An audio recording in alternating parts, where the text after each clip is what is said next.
Good morning, boys and girls. Today we're going to talk a little bit about God's power. We have talked a lot about different Bible stories that when I think of them, they all kind of relate together when I think of God's power. Last week we looked at my happy sponge about how it got weak in warm water, but strong in cold water, which is not like our bodies, but it is like the kingdom of heaven.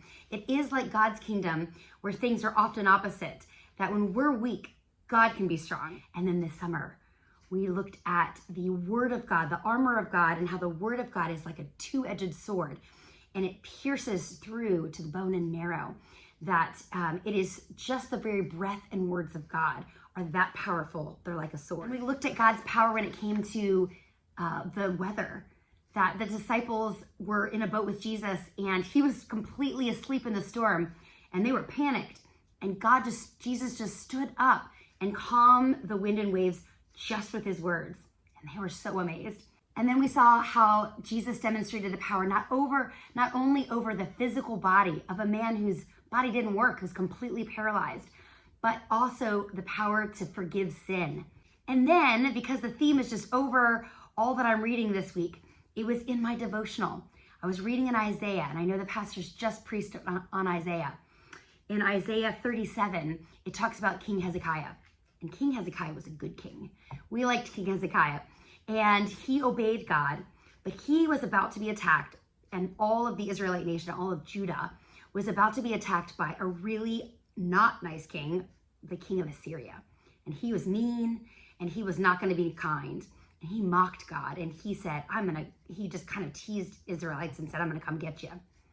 And Hezekiah prayed. He stopped and he asked God, and he asked him that his people would be saved. And we don't really know exactly what Hezekiah was thinking about that.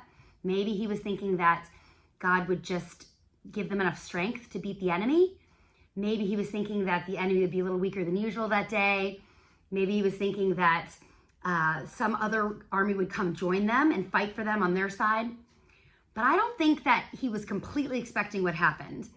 And God, not only did he hear Hezekiah's prayer and decide to answer it by saving him, he sent the host of heavenly angels to destroy the army of the king of Assyria. And the Israelites didn't have to even fight at all. And I don't know about you, but when you think about winning a battle, you don't usually think about not fighting at all. I was thinking sometimes when I ask God for things, I ask him for him to help me or for him to help someone else. And asking God to help us in the midst of a dark storm is kind of like asking God to help us get our flashlight on. We just need a little light to get us through. Please, God, will you just help me?